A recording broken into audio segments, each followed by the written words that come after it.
Hi, Misha here, and with the new camera and 2 new models, let's talk again about the SEPECAT Jaguar, specifically the version used by the British RAF.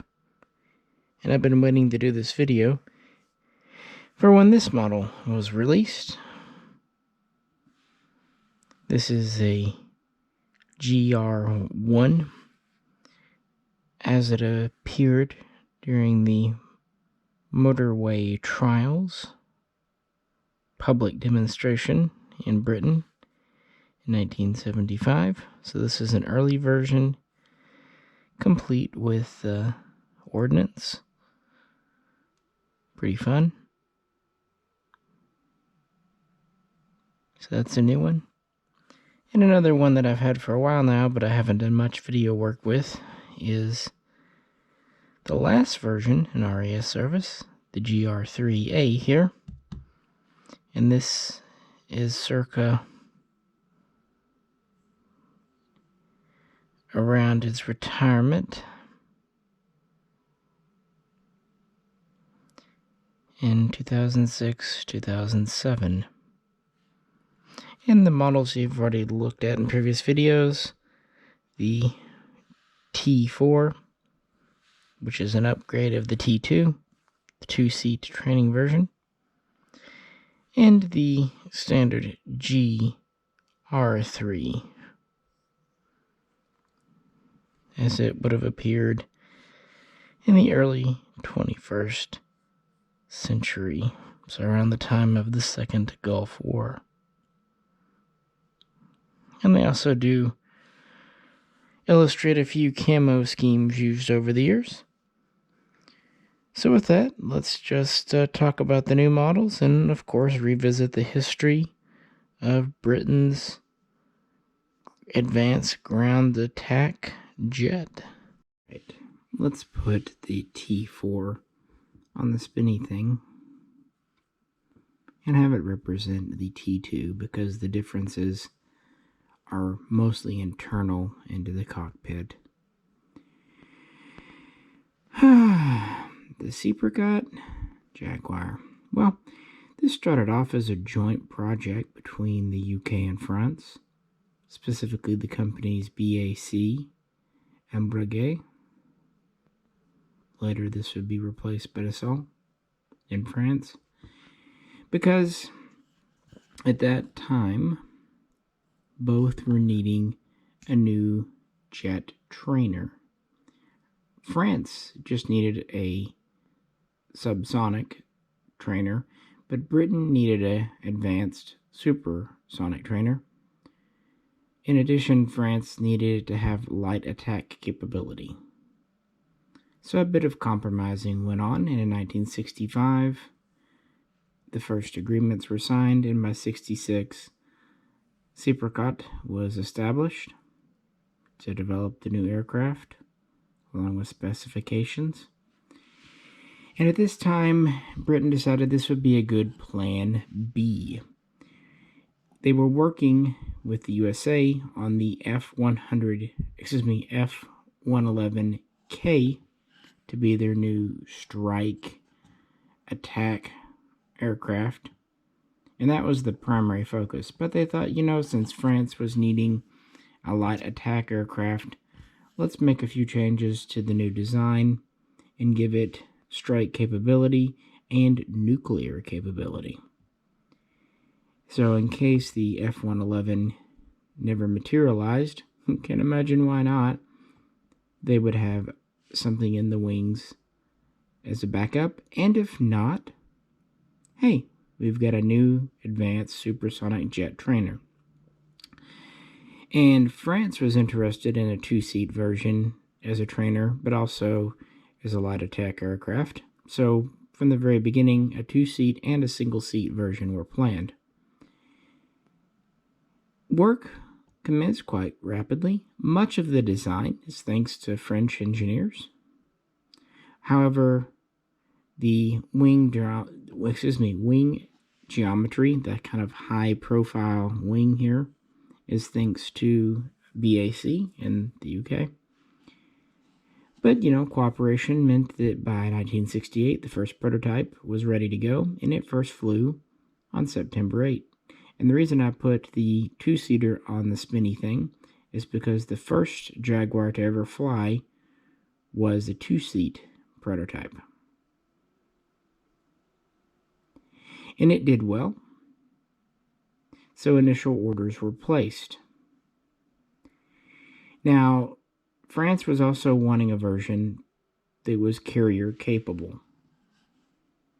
UK not so much interested because their long-term plans were different. They were hoping to retire larger carrier-based fighters and go to smaller ones, ultimately like the Harrier. So work would continue there. Now, 1970, finally the UK would officially give up on the F-111K, and then in October of that year, they would make the Jaguar their new upcoming strike nuclear attack aircraft, also with secondary roles of reconnaissance and scouting, what have you. So the design needed a little bit of tweaking. And at this time, both countries agreed to purchase 200 aircraft each. France would get 160 single-seat and 40 two-seat. Britain would get 165 single-seat and 35 two-seat. Interestingly, Britain would actually ultimately end up getting 38 two-seat, so 203 total. And of these, 199 would enter into RAF service. The remaining 4 would be kept aside for testing, experimentation, what have you. So the first production models were ready in 1973, and that's when the Jaguar would officially enter into French Air Force service. They would also give up on the idea of a carrier-based variant at this time, deciding to go with their own creations, because by this point, Breguet was taken over by Dassault, who had its own agenda. In fact, for a time, they tried to push the idea of just dropping the Jaguar altogether and selling Britain on the F1, but Britain was not having any of this. To that end, the first production model Jaguars would officially enter RAF service in 1974. And with that, let's look at our new model from Corgi, just released. Here she is.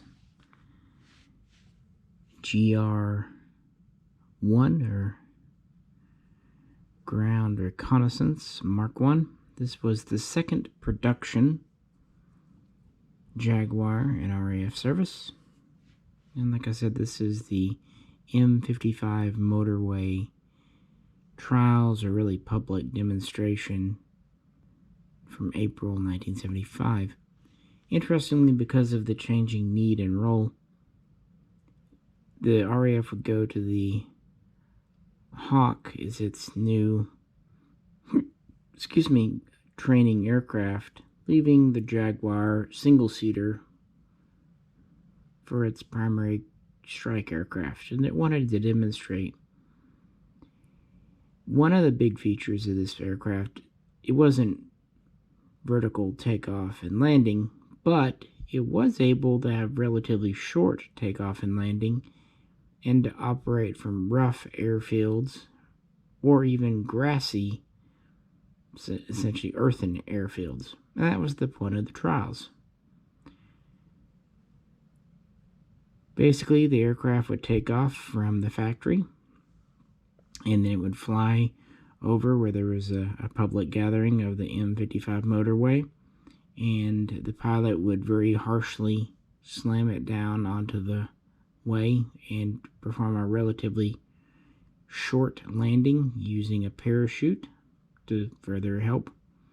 Then it would taxi under a bridge or underpass, something like that, where very quickly RAF ground crew would throw 4 large bombs under the wings, and then she would taxi back out and take off again, demonstrating its simple, rugged, and flexible use. Now, even though this was a feature of the Jaguar, it was never really used in combat, but it could have been. You know, if things had gone differently in Europe, being able to operate a strike jet from a forward airbase could have been very practical.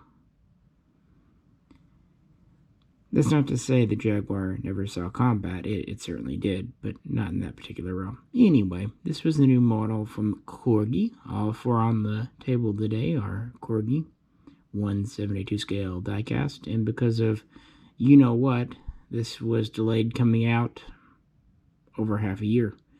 But finally in October, yay, it came, although it's November now.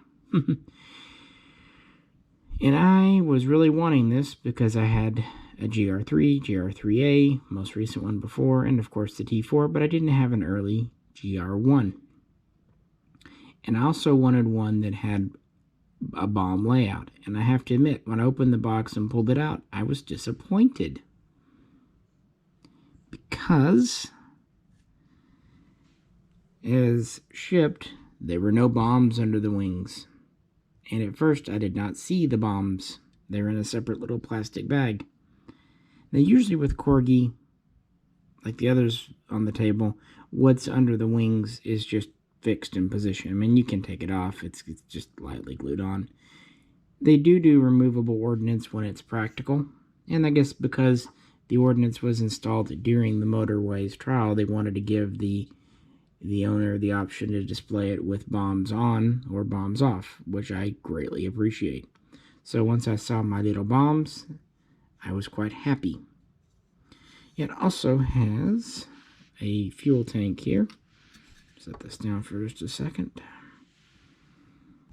That plugs in using two pretty good sized holes under the fuselage. But of course you can't use it if you want to plug it into the stand, which that's me. And it does have gear up or down. And it does have a pilot figure in the canopy here. And another neat feature, the horizontal tail moves. It clicks in the down position, middle, and up. It actually moves together because it's one piece.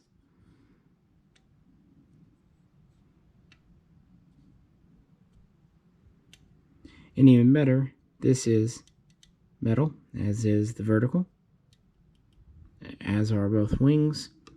So even though this is a relatively small plane, it's pretty long but small, the model has decent weight to it because it's virtually all metal. Even the pitot tube is pretty durable.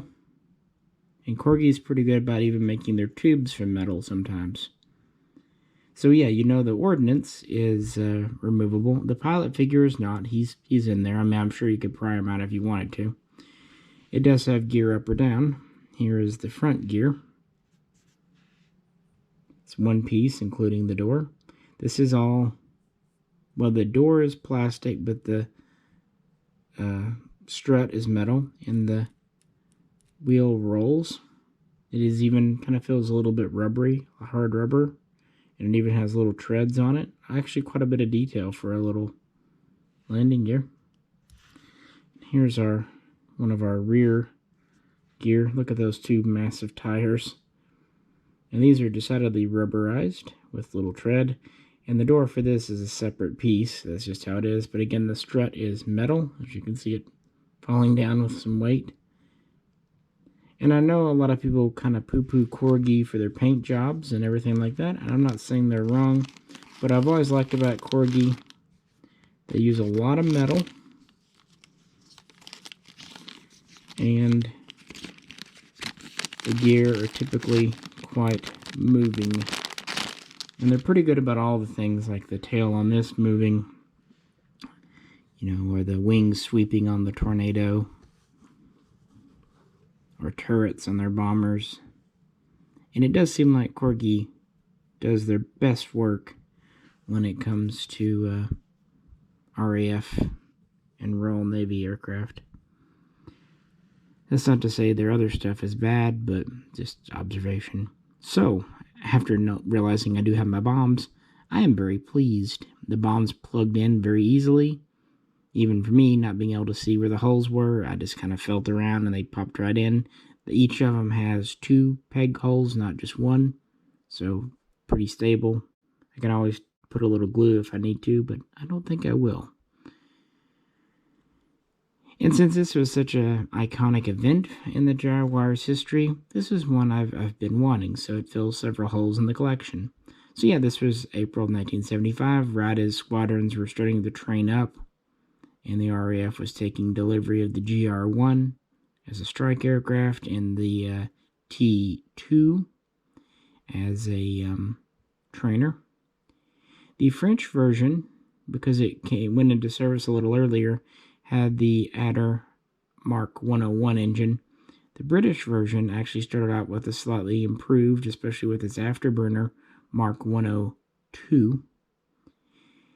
And this would further be improved as time would go on.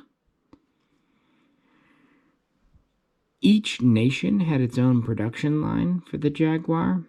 However, each component was a single source. So only one place would make a wing, landing gear, what have you. Although final assembly was done in each country because each country had slightly different needs and did use some domestic technology for things like the navigation suites and what have you. And this was a pretty advanced aircraft for its day and time, with train following equipment and what have.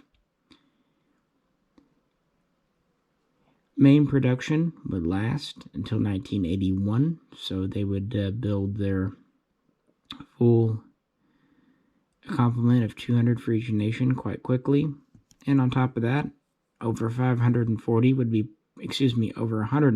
for a total of 540 would be produced for foreign export customers, including India. And in 1982-83, the GR.1 and T.2 would be introduced with updated avionics and other control suite features. So that would be the first of many updates. France would use their Jaguars in several hotspots in Africa, and England would mostly keep theirs deployed around places in Europe as a deterrent, and this also let them retire older aircraft during the Thatcher administration. And actually, already by 1984, some squadrons, which at this point had been flying it for nearly 10 years, would start to trade in their Jaguars for the newer Panavia Tornado. And by 1989, we had 3 full squadrons still flying the Jaguar. So not bad for a stopgap measure aircraft. And then in August of 1990, it would be deployed in the Persian Gulf for its first and really largest true combat debut for the RAF. Alright, let's put the good old GR3 on the stand. But before we talk about this update, let's backtrack a bit. Like I said, main production will be over in 81, and this would be one of the first times the engines would be updated, going from the Mark 102 to the Mark 104. 83 would get the update of the avionics and the weapon systems with the GR.1 and T.2. There would be about 75 ones updated and 14 of the 2s. And then, like I said, in August, they would first be stationed in the Persian Gulf. And in 1991, a dozen GR.1As would be used alongside Tornadoes in the Gulf War. And they were used for strike missions and close air support, which they were well suited for. The Jaguar is a very long aircraft, about 55 feet for the single-seater and over 57 feet for the two-seat version, with a wingspan of just 28.5 feet. It has a maximum speed of Mach 1.1 at sea level and up to Mach 1.6 over 35,000 feet, with a maximum altitude of about 46,000 feet. This isn't a dogfighter, but she can carry AIM-9 sidewinders for self-defense, but her primary mission is to carry ordnance. She has a total of 5 hardpoints, 1 under the fuselage and 2 under each wing, and can carry 10,000 pounds of ordnance, iron bombs, rocket pods, later on guided munitions, and of course nuclear weapons. In the Gulf War, actually old Blackburn Buccaneers had to be brought out to use laser designators to assist the Jaguars. And in that war, no Jaguars were lost. It proved to be more dependable and reliable than the Tornado. On the other hand, though, the Tornado proved to be more modern, a little bit more flexible, and a little more user-friendly because of the modern interfaces. Still yet, the RAF was not ready to give up on the good old Jaguar, although, like I said earlier, they were down to just 3 squadrons. So in 1994, they gave them laser designating capabilities, and this became the GR.1B. And these would be tried out over Bosnia-Herzegovina, which was the first time the RAF had conducted a bombing campaign within Europe since World War II. And at this point, they would fly alongside and help designate targets for the Harrier. And this was a pretty successful kind of trials run. They only converted a dozen to the 1B standard, but it worked out so well they decided to kind of convert the entire fleet.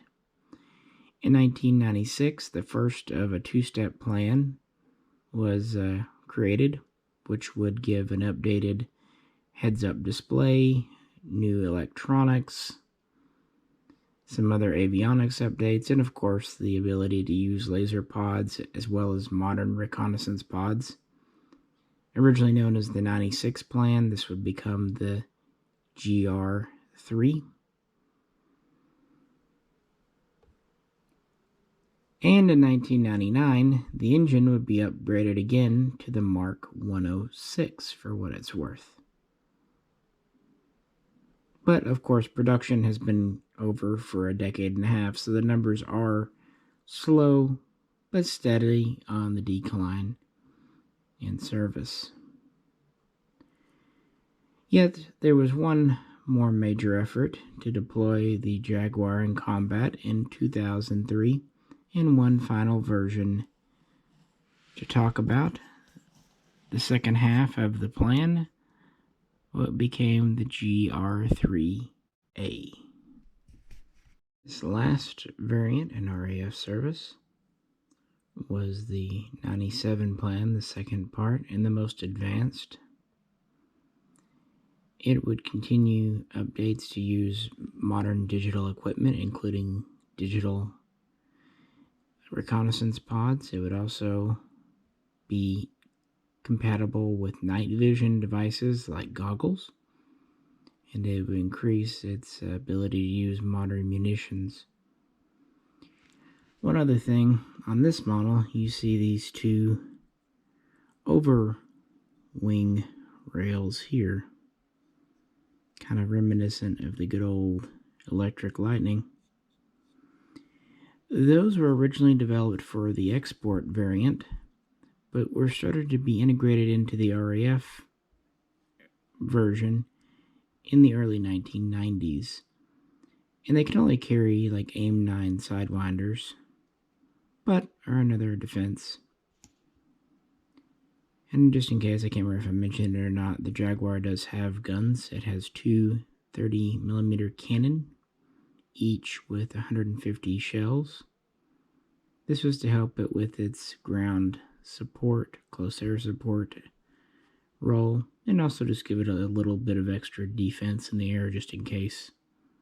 It's worth also pointing out that the two-seat version, because of the extra crew member, only had one 30mm cannon. And speaking of the two-seat version, the T4 is essentially a T2 with many of the GR.1 3A updates, but only 11 T4s were created. So the last time that the RAF really tried to deploy the Jaguar was in 2003, at the beginning of the second Gulf War, Iraq War. The plan was to station these in Turkey and fly them out of Turkish air bases for strike missions. I mean, the new 3A could laser designate. It had night vision capability, and it still had a good record from the first war. Even if it was aging, it was dependable. Its two engines meant that long flights, it had some redundancy built in. It was still easier to work on than some newer aircraft. So the old girl still had some life in her. So plans were advancing, but then the Turkish government protested, politics, so this never happened. And this was really the Jaguar's last chance at a swan song. In 2004, the decision was made to go ahead and scale back and retire the squadrons by the end of 2007. Already by the spring of 2006, only one squadron was flying the Jaguar, with a handful of others and the two-seat variant still being operated for conversion training. Now, interestingly, one reason they did stay in service this long was because of the continual delays of the Eurofighter Typhoon. As early as the 1990s, there was talk about replacing the Jaguar and the RAF with the, coming next Tuesday Typhoon, which took so long. But even in 2006, the Typhoon was just coming in and still in limited numbers, but something had to be cut, and there were fewer and fewer airframes that had not reached their service life maxes and whatnot, so it was a logical enough decision. And in fact, the retirement date was sped up and moved up to April of 2007, when the final Jaguars were retired from service officially. And that's what we have here. This is one from late 2006, 2007, and its final kind of guise. It's about as late as one will get. It has the fuel tanks. I actually added the AIM-9 sidewinders on the empty pylons just for fun. Why not? And one interesting thing about the later planes, they actually ended up removing a lot of older hardware, computers, and terrain following systems, as they were obsolescent anyway, and they saved weight and made room for the newer systems. And there are some variants that had different pitot tubes depending on for which customer and kind of just which role generation. But really, the plane was remarkably unchanged throughout its service in the RAF, and because it was kind of a stopgap secondary measure, they weren't sure even really how long it would be around. I mean, again, already by the 80s there was talk of retiring it, but it still soldiered on well into the 21st century. And there we have it, a relatively brief look from a relative novice on the SEPECAT Jaguar, but also to show you the two new models with the new camera. I really would say, and it's new, so I might change my mind, but I really like this GR.1 Motorway's trial with its big bombs. But I will say the Jaguar looks very good with the two-seat cockpit, just a very long, slender stiletto. And of course, there's always the Mitsubishi F1, which was clearly inspired from it, if not a direct copy. And then we get into the 3A with the modern updates, including going to the newer engine for the 3A and the newer digital systems of the 21st century. I believe at least India is still flying these too, but France retired theirs in 2005, so even before the UK. But yeah, I think this is kind of Corgi at the top of their game. Heavy metal. They do lots of variants. I do wish I had a 1991 Desert Storm Jaguar, but I won't complain. I've got a good representative selection here in both clean and armed up versions, so all's good. With that, which one's your favorite? Kind of curious. And which color scheme, which paint scheme do you find most interesting or attractive? I do like the top launch rails on the 3A. That's kind of neat. Each one does have its own aspects. I mean, even the 3 here, and it's kind of simple, stripped down guys. It even came with an empty rail for the middle line, whereas the 3A came with a fuel tank. I don't believe the T4 came with a center line anything, but it does have the 2 tanks under the wings. As always, I greatly appreciate you tuning in, and if you could, like, share, and subscribe. And as always, feel free to comment. This is Misha. Catch you very soon. Next time.